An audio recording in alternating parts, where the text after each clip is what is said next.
ಈ ಒಂದು ವಿಡಿಯೋದಲ್ಲಿ ವರಮಹಾಲಕ್ಷ್ಮಿ ವ್ರತವನ್ನ ಯಾವ ದಿನ ಆಚರಿಸಬೇಕು ಎನ್ನುವ ಗೊಂದಲಕ್ಕೆ ಸಂಪೂರ್ಣ ವಿವರಣೆ ಸಿಗಲಿದೆ. ಅದರ ಜೊತೆಗೆ ವರಮಹಾಲಕ್ಷ್ಮಿ ವ್ರತ ಕಲ್ಪೋಕ್ತದಲ್ಲಿ ಹೇಳಿರುವ ಸಂಗತಿಗಳೇನು, ಯಾವ ದಿನ ಆಚರಿಸಿದರೆ ಅಧಿಕ ಫಲಪ್ರಾಪ್ತಿ ಎನ್ನುವುದರ ಬಗ್ಗೆ ಅಲ್ಲದೆ ಆಗಸ್ಟ್ 21 ಹಾಗೂ ಆಗಸ್ಟ್ 28ನೇ ತಾರೀಕು ಎರಡೂ ದಿನ ಆಚರಿಸುವವರಿಗೆ 4 ಶುಭ ಲಗ್ನಗಳು ಹಾಗೂ ಶುಭ ಮುಹೂರ್ತಗಳನ್ನ ಹೇಳ್ತೀವಿ ಮತ್ತು ಯಾವ ಬಣ್ಣದ ಸೀರೆ ಎನ್ನುವುದನ್ನು ಕೂಡ ಇಲ್ಲಿ ತಿಳಿಸ್ತೀವಿ. ವಿಡಿಯೋವನ್ನ ಕೊನೆವರೆಗೂ ನೋಡಿ.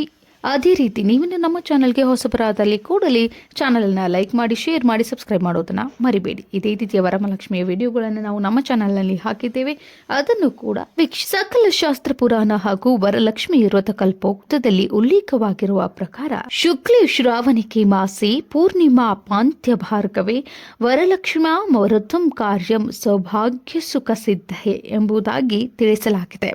ಅಂದರೆ ಶ್ರಾವಣ ಮಾಸದ ಶುಕ್ಲ ಪಕ್ಷದ ಪೂರ್ಣಿಮೆಗೆ ಮೊದಲು ಬರುವ ಶುಕ್ರವಾರ, ಸಾಮಾನ್ಯವಾಗಿ ಶ್ರಾವಣ ಮಾಸದ ಶುಕ್ಲ ಪಕ್ಷದ 2ನೆಯ ಶುಕ್ರವಾರ ಅಥವಾ ಹುಣ್ಣಿಮೆಯ ಮೊದಲಿನ 3ನೇ ಶುಕ್ರವಾರ ಸಂಧ್ಯಾ ಕಾಲದಲ್ಲಿ ಸುಮಂಗಲಿಯರು ವರಮಹಾಲಕ್ಷ್ಮಿ ಹಬ್ಬದ ಋತುವನ್ನು ಆಚರಿಸಿದರೆ ಇದರಿಂದ ಸುಮಂಗಲಿಯರಿಗೆ ದೀರ್ಘವಾಗಿ ಸೌಮಂಗಲಿಯ ಭಾಗ್ಯ, ಯೋಗ, ಸೌಭಾಗ್ಯ, ಸುಖ ಸಂಪತ್ತು ನಿಶ್ಚಿಂತೆಯಿಂದ ಪ್ರಾಪ್ತಿಯಾಗಲಿದೆ ಎಂದು ತಿಳಿಸಲಾಗಿದೆ.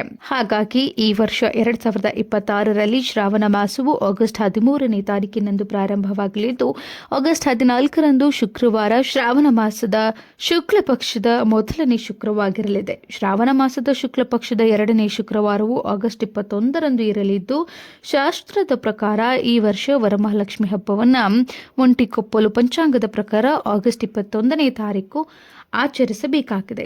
ಆದರೆ ದೃಕ್ಪಂಚಾಂಗ, ಉತ್ತರಾದಿ ಮಠ ಪಂಚಾಂಗ, ರಾಯರ ಮಠ ಪಂಚಾಂಗದ ಪ್ರಕಾರ ಆಗಸ್ಟ್ 28ರಂದು ಹಬ್ಬವೆಂದೆ ಎಂದು ತಿಳಿಸಲಾಗಿದೆ.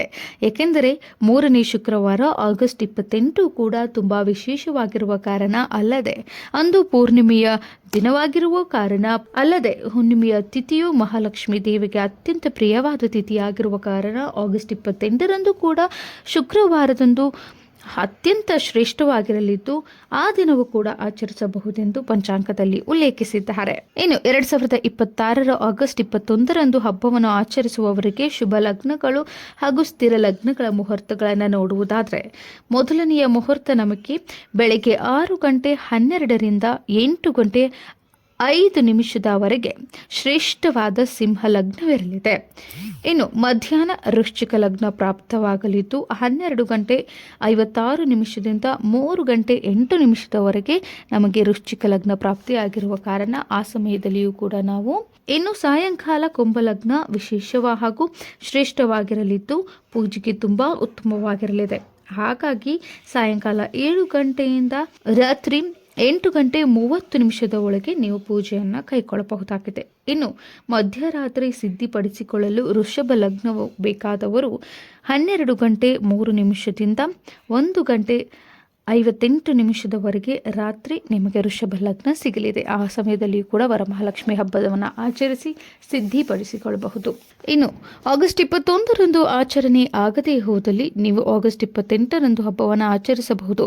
ಅಂದಿನ ಶುಭ ಲಗ್ನ ಹಾಗೂ ಸ್ಥಿರ ಮುಹೂರ್ತಗಳನ್ನು ನೋಡುವುದಾದರೆ, ಬ್ರಾಹ್ಮಿ ಮುಹೂರ್ತದಲ್ಲಿ ನಮಗೆ ತುಂಬ ವಿಶೇಷವಾಗಿರಲಿದ್ದು 4 ಗಂಟೆ 38 ನಿಮಿಷದಿಂದ 5 ಗಂಟೆ 24 ನಿಮಿಷದವರೆಗೆ ನಾವಿಲ್ಲಿ ಬ್ರಾಹ್ಮಿ ಮುಹೂರ್ತದಲ್ಲಿ ಹಬ್ಬವನ್ನು ಆಚರಿಸಬಹುದು. ಆ ಒಂದು ಸಮಯದಲ್ಲಿ ತಿಳಿ ಗುಲಾಬಿ ಅಥವಾ ತಿಳಿ ಹಸಿರು ಬಣ್ಣದ ಸೀರೆಯನ್ನು ಉಡಿಸಿ ಮಹಾಲಕ್ಷ್ಮಿ ಪೂಜೆಯನ್ನು ನೀವು ಕೈಗೊಳ್ಳಬಹುದು. ಇನ್ನು 2ನೇ ಮುಹೂರ್ತ ಸೂರ್ಯನ ಅಧಿಪತ್ಯದಲ್ಲಿ ಸಿಂಹ ಲಗ್ನವು ಬೆಳಗ್ಗೆ 5 ಗಂಟೆ 30 ನಿಮಿಷದಿಂದ ಪ್ರಾರಂಭವಾಗಿ 7 ಗಂಟೆ 28 ನಿಮಿಷದವರೆಗೆ ಇರಲಿದೆ. ಆ ಒಂದು ಸಮಯದಲ್ಲಿ ನೀವು ಹಳದಿ ಅಥವಾ ಕೆಂಪು ಅಥವಾ ಕೇಸರಿ ಬಣ್ಣದ ಸೀರೆಯನ್ನು ಉಡಿಸಿ ಮಹಾಲಕ್ಷ್ಮಿ ದೇವಿಯ ಪೂಜೆಯನ್ನು ಕೈಗೊಳ್ಳಬಹುದಾಗಿದೆ. ಇನ್ನು ಶುಕ್ರಾಧಿಪತ್ಯ ಇರುವಂತಹ ತುಲಾ ಲಗ್ನವು 9 ಗಂಟೆ 34 ನಿಮಿಷದಿಂದ ಬೆಳಗ್ಗೆ 10 ಗಂಟೆಯವರೆಗೆ ಇರಲಿದೆ. 10 ಗಂಟೆಯ ಒಳಗೆ ನೀವು ಪೂಜೆಯನ್ನು ಕೈಗೊಳ್ಳಬೇಕು. ಆ ಸಮಯದಲ್ಲಿ ಹಾಲು ಬಣ್ಣದ ಸೀರೆಯನ್ನು ಉಡಿಸಬಹುದು. ಸಾಯಂಕಾಲ ಮಾಡ್ತೀವಿ ಅನ್ನೋರಿಗೆ ಪ್ರಾದೋಷಿತ ಕಾಲದಲ್ಲಿ ಗೋಧೂಳಿ ಮುಹೂರ್ತ ನಮಗೆ ಸಿದ್ಧಿಯಾಗಲಿದೆ. ಆ ಒಂದು ಸಮಯ ಕುಂಭ ಲಗ್ನದಲ್ಲಿ ಬರಲಿದ್ದು ಶನಿ ಆಧಿಪತ್ಯವನ್ನ ಹೊಂದಿರ್ತಾನೆ. 5 ಗಂಟೆ 55 ನಿಮಿಷದಿಂದ ಸಾಯಂಕಾಲ 7 ಗಂಟೆ 30 ನಿಮಿಷದವರೆಗೆ ಈ ಒಂದು ಮುಹೂರ್ತ ನಮಗೆ ಪ್ರಾಪ್ತಿಯಾಗಲಿದೆ. ಇನ್ನೊಂದು ಮುಹೂರ್ತವನ್ನು ನಾವಿಲ್ಲಿ ಹೇಳುವುದಾದರೆ ಗುರು ಆಧಿಪತ್ಯವನ್ನು ಹೊಂದಿರುವಂತಹ ಧನುರ್ ಲಗ್ನವು ಮಧ್ಯಾಹ್ನ 12:30ರಿಂದ 2 ಗಂಟೆಯವರೆಗೆ ಇರಲಿದೆ. ಈ ಒಂದು ಸಮಯದಲ್ಲಿ ಕೇಸರಿ ಬಣ್ಣದ ಸೀರೆಯನ್ನು ನೀವು ವರಮಹಾಲಕ್ಷ್ಮಿ ದೇವಿಗೆ ಉಡಿಸಿ ಪೂಜೆಯನ್ನು ಕೈಗೊಳ್ಳಬಹುದಾಗಿದೆ. ನಾವು ಹೇಳಿರುವಂಥ ಮಾಹಿತಿ ನಿಮಗೆ ಇಷ್ಟವಾದಲ್ಲಿ ಕೂಡಲೇ ನಮ್ಮ ಚಾನಲನ್ನು ಲೈಕ್ ಮಾಡಿ, ಶೇರ್ ಮಾಡಿ, ಸಬ್ಸ್ಕ್ರೈಬ್ ಮಾಡುವುದನ್ನು ಮರಿಬೇಡಿ. ಅದೇ ರೀತಿ ಹಬ್ಬಕ್ಕೆ ಬೇಕಾಗಿರುವಂತಹ ಎಲ್ಲ ವಿಡಿಯೋಗಳನ್ನು ನಮ್ಮ ಚಾನಲ್ನಲ್ಲಿ ಅಪ್ಲೋಡ್ ಮಾಡಲಾಗಿದೆ, ಅದನ್ನು ಕೂಡ ವೀಕ್ಷಿಸಿ.